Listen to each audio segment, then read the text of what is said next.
नमस्कार, प्रादेशिक समाचार के साथ मैं शीला कुमारी। पहले मुख्य समाचार।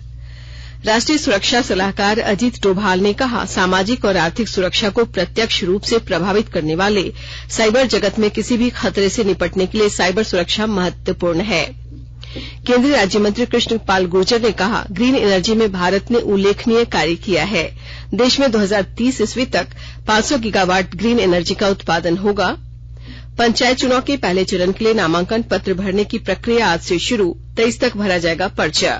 और मौसम विभाग ने अगले 5 दिनों तक राज्य के संथाल और कोल्हान वाले इलाके में हल्की बारिश की संभावना जताई।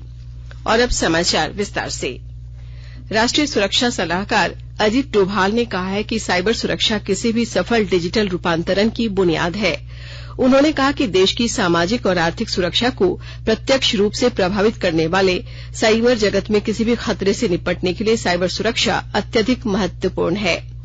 श्री डोभाल ने आज नई दिल्ली में राष्ट्रीय साइबर सुरक्षा घटना मोचन अभ्यास का उद्घाटन किया। उन्होंने कई डिजिटल सेवाएं शुरू करने के लिए सरकार के प्रयासों और देश की डिजिटल क्रांति का उल्लेख करते हुए राष्ट्रीय साइबर जगत की सुरक्षा के उपायों पर बल दिया। राष्ट्रीय साइबर सुरक्षा घटना मोचन अभ्यास 10 दिन तक हाइब्रिड रूप में आयोजित किया जाएगा। इस अभ्यास का उद्देश्य सरकारी संगठनों और एजेंसियों के वरिष्ठ प्रबंधकों और तकनीकी कर्मियों को साइबर खतरों से निपटने के बारे में प्रशिक्षित करना है। इस दौरान प्रशिक्षण सत्रों और रणनीतिक अभ्यासों के माध्यम से 140 से अधिक अधिकारियों को प्रशिक्षित किया जाएगा। कोडरमा के चंदवारा प्रखंड परिसर में आज स्वास्थ्य मेला का आयोजन किया गया। स्वास्थ्य विभाग की ओर से 18 से लेकर 22 अप्रैल तक जिले के विभिन्न प्रखंडों में स्वास्थ्य मेला का आयोजन किया जाएगा। उपायुक्त आदित्य रंजन ने जिले के पहले स्वास्थ्य मेला का विधिवत उद्घाटन किया और इस मौके पर हरी झंडी दिखाकर जागरूकता रथ को रवाना किया। स्वास्थ्य मेला में आयुष्मान भारत योजना, वैक्सीनेशन, लेप्रोस्कोपी, परिवार नियोजन और योगा से संबंधित स्टॉल लगाए गए हैं। स्वास्थ्य मेला में अब तक 35 से 40 लोगों ने अपने स्वास्थ्य की जांच कराई है, जिन्हें चिकित्सकीय परामर्श और निःशुल्क दवाई दी गई। गुमला में आज जेएसएलपीएस की समीक्षा बैठक संपन्न हुई। बैठक में उपायुक्त ने बिशुनपुर प्रखंड में महुआ प्रसंस्करण इकाई की स्थापना करने का निर्देश डीपीएम जेएसएलपीएस को दिया। उन्होंने उक्त प्रसंस्करण इकाई के माध्यम से बड़े पैमाने पर पूरे जिले भर से महुआ का संग्रहण कर एकीकृत तौर पर महुआ का प्रसंस्करण सुनिश्चित करने का निर्देश दिया। इसी प्रकार उपायुक्त ने पालकोट प्रखंड में इमली के प्रसंस्करण इकाई की स्थापना करने का भी निर्देश दिया। झारखंड हाईकोर्ट ने आज सहायक लोक अभियोजक नियुक्ति मामले में झारखंड लोक सेवा आयोग जेपीएससी से जवाब मांगा है। कोर्ट ने जेपीएससी से सहायक लोक अभियोजक नियुक्ति विज्ञापन को रद्द करने से संबंधित विस्तृत रिपोर्ट मांगी है। मामले की सुनवाई जस्टिस एसएन पाठक की बेंच में हुई। हालांकि सरकारी पक्ष ने नए सिरे से विज्ञापन जारी कर नियुक्ति करने की बात कोर्ट को बताई।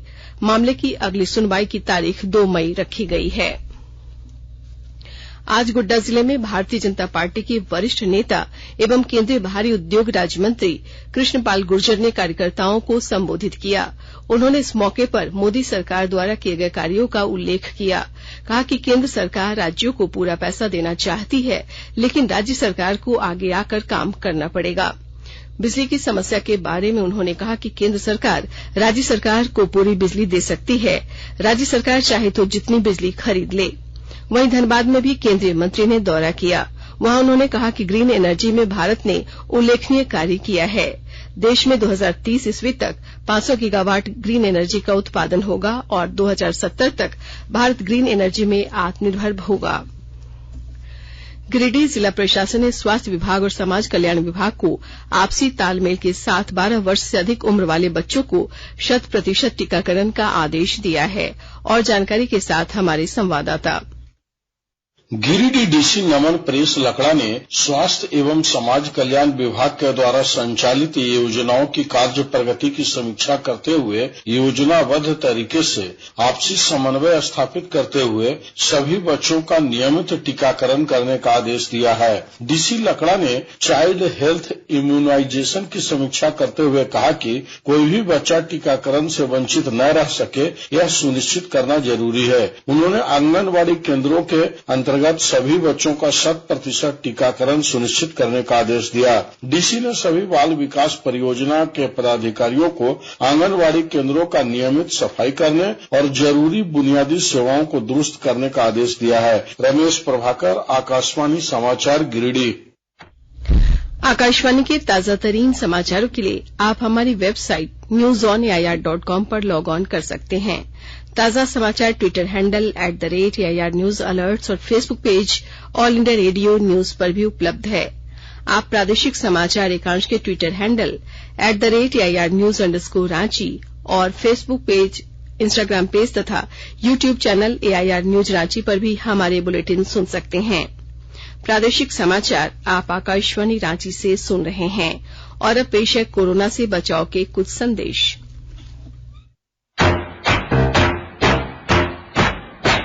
चलो मिलकर एक शुरुआत करें, चलो एक फैसला आज करें, मास्क नहीं तो टोकेंगे, कोरोना को रोकेंगे, चलो एक वादा करते हैं, चलो कुछ वादा करते हैं, मास्क नहीं तो टोकेंगे, कोरोना को रोकेंगे। भारत सरकार द्वारा जनहित में जारी।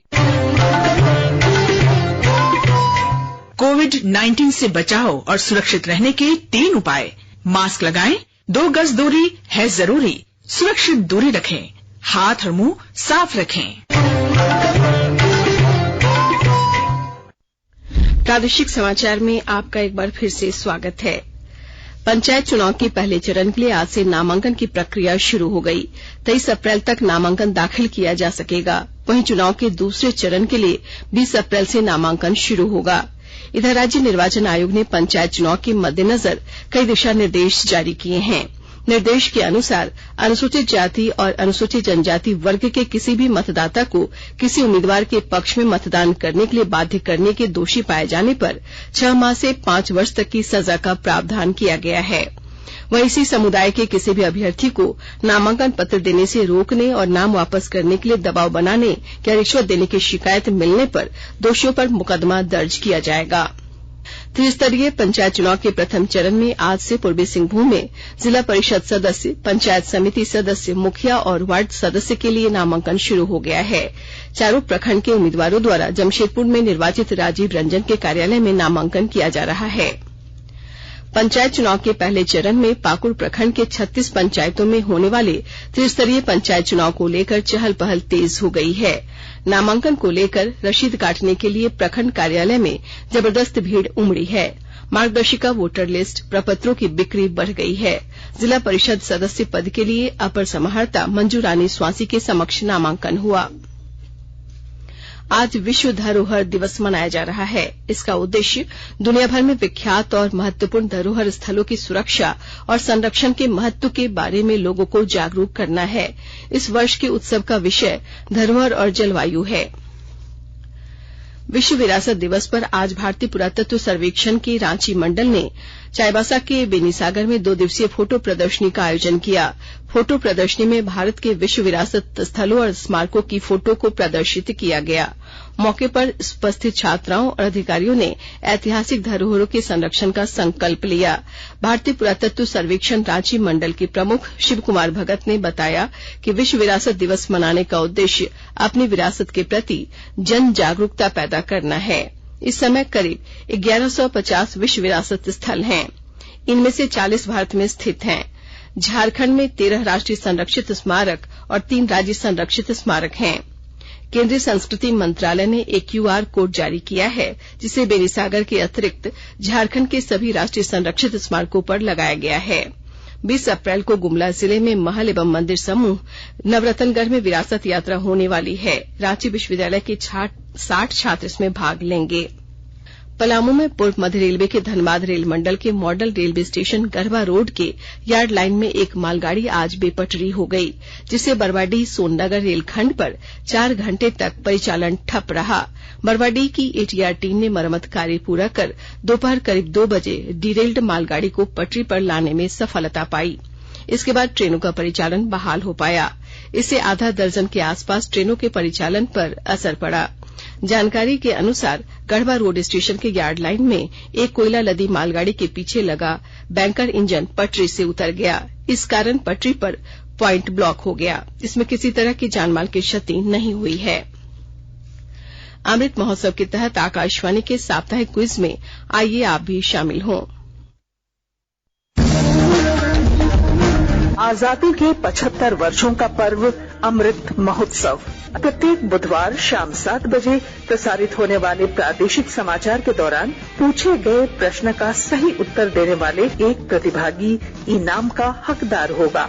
इसके लिए सुनते रहें आकाशवाणी रांची का प्रसारण।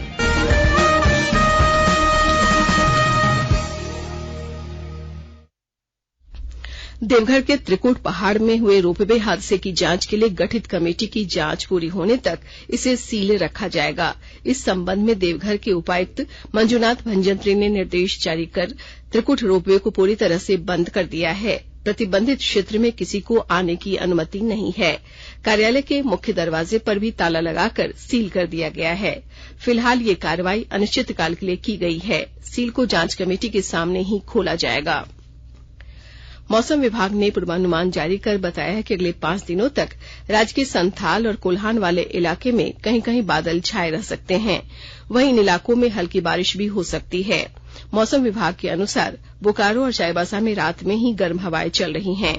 वहीं अभी भी कई जिलों में लू चल रही है। गिरिडीह, कोडरमा, चतरा, पलामू प्रमंडल के जिलों में कल तक लू चलने की संभावना है। इधर बदलते मौसम को लेकर स्वास्थ्य विभाग विशेष सावधानी बरत रहा है। सभी अस्पतालों को निर्देश जारी कर दिया गया है। मरीजों की बढ़ती संख्या को देखते हुए कोविड के लिए रिजर्व रखे गए बेड को लू पीड़ित के मरीजों के लिए सुरक्षित रखा जा रहा है। सिमडेगा के ठिठई टांगर पुलिस ने 40 किलो गांजा के साथ 4 गांजा तस्कर को गिरफ्तार कर आज जेल भेज दिया। पुलिस ने गांजा तस्करी में लगे एक बोलेरो गाड़ी को भी जब्त कर लिया है। ठिठई टांगर थाना प्रभारी इंद्रेश कुमार के नेतृत्व में वहां जांच अभियान के दौरान गांजा जब्त किया गया। गांजा तस्करी के आरोप में पकड़े गए चारों आरोपी बिहार के रहने वाले हैं। Senior women's T20 cricket league tournament में आज रांची के JCA स्टेडियम में 3 मैच खेले जाएंगे। पहले दिन आज हरियाणा और पंजाब, असम और सौराष्ट्र और तीसरा मैच मुंबई और बंगाल के बीच खेला जाएगा। ये टूर्नामेंट देश के अन्य हिस्सों में 15 अप्रैल से शुरू हो चुका है, जो 4 मई तक चलेगा। टूर्नामेंट में कुल 108 मैच खेले जाएंगे। इसमें 37 टीम भाग ले रही है। इस टूर्नामेंट में शामिल इलिट ग्रुप ई के सभी मैच रांची में खेले जाएंगे। इस ग्रुप में हरियाणा, पंजाब, असम, सौराष्ट्र, मुंबई और बंगाल की टीमें शामिल हैं। इस ग्रुप के अगले सभी लीग मैच 21 अप्रैल को खेले जाएंगे।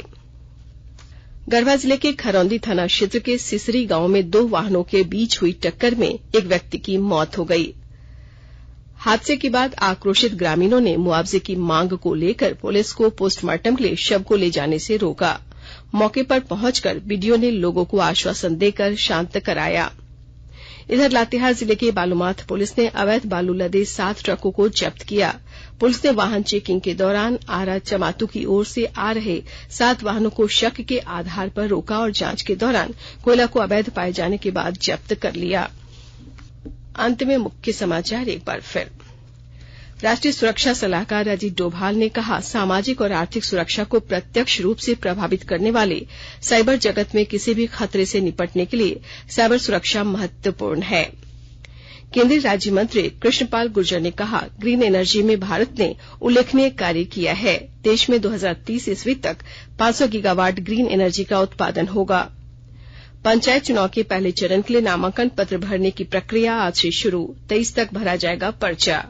और मौसम विभाग ने अगले 5 दिनों तक राज्य के संथाल और कोल्हान वाले इलाके में हल्की बारिश की संभावना जताई। इसके साथ ही आकाशवाणी रांची से प्रादेशिक समाचार का ये बुलेटिन समाप्त हुआ। नमस्कार।